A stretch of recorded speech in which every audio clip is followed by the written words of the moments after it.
আপনি চাকরি করেন, বড় একটা চাকরি করেন, মনে করেন এই মাসে আপনি জয়েন করেছেন, প্রথম মাসের বেতন পেয়েছেন। আপনি তো প্রথম মাসের বেতন থেকে আপনার স্ত্রীকে, আপনার সন্তানকে একটা দামি পোশাক দান করেন, একটা দামি মোবাইল উপহার দেন। কেন আপনি কি একটা দামি কোরআন, এই সবচাইতে দামি একটা কিতাব, এই কিতাব একটা নিয়ে যে স্ত্রীর হাতে তুলে দিতে পারেন না?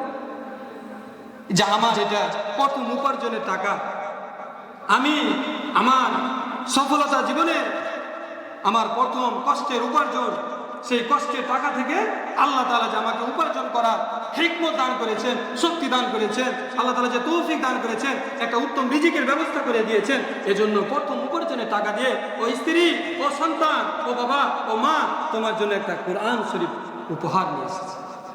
কিন্তু আমরা সেটা করি না।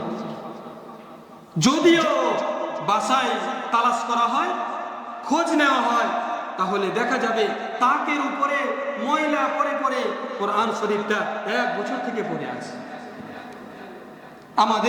আমরা এমন মুসলমান, এমন উম্মত যে প্রত্যেক দিন তো তেলাওয়াত করার দূরে কথা, যদি এমন আমাদের জীবনে সময় কাটে যাইতেছে, সময় চলে যাইতেছে, 1 মাস চলে যাইতেছে, 2 মাস চলে যাইতেছে, বছরকার বছর চলে যাইতেছে, কোরআন তেলাওয়াত করতে জানি না, কোরআন তেলাওয়াত করতে পারি না। হতভাগা মুসলমান আর আমাদের মতো কেউ আছে?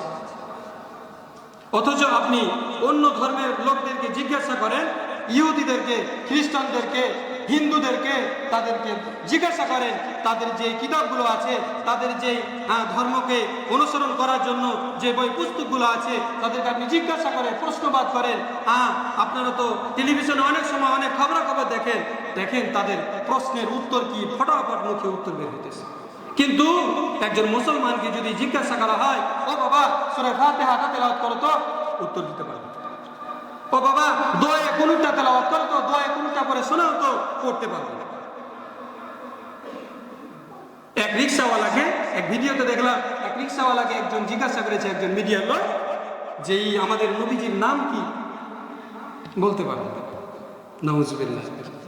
চিন্তা করছেন আমরা কতটা কোন অবস্থায় আমরা অবস্থান করছি?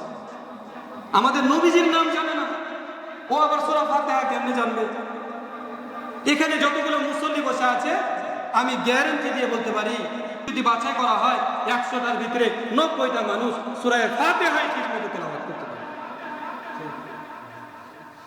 আপনি নামাজ কি দিয়ে পড়তেছেন বাবা? আপনি যে এই শীতের সময়, কোন শীতের সময় আপনি কষ্ট করে ফজরের সময় উঠতেছেন, উজু করতেছেন ঠান্ডা পানিতে, কত কষ্ট হইতেছে আপনার। কিন্তু আপনি যে এত কষ্ট করে নামাজ পড়তে আসলেন, নামাজের আপনি সূরা কেরাত জানেন না, দোয়া কোনো জানেন না, আপনি নামাজের হুকুম আহকাম জানেন না, মাসলা মাসাইল জানেন না, কোরআন তেলাওয়াত করতে জানেন না, আপনার তো নামাজই হয়। আপনি তাহলে কি করলেন এতদিন?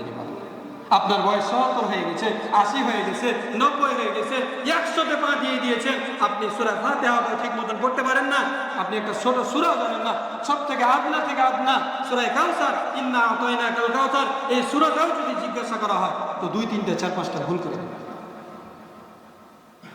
তাই আসুন আমরা সব কিছুকে ছেড়ে, দুনিয়ার ব্যস্ততাকে ছেড়ে, দুনিয়ার সব কাজকর্ম যেগুলো দেখতেছেন, এগুলো ধোকা ছাড়া কিছুই নাই।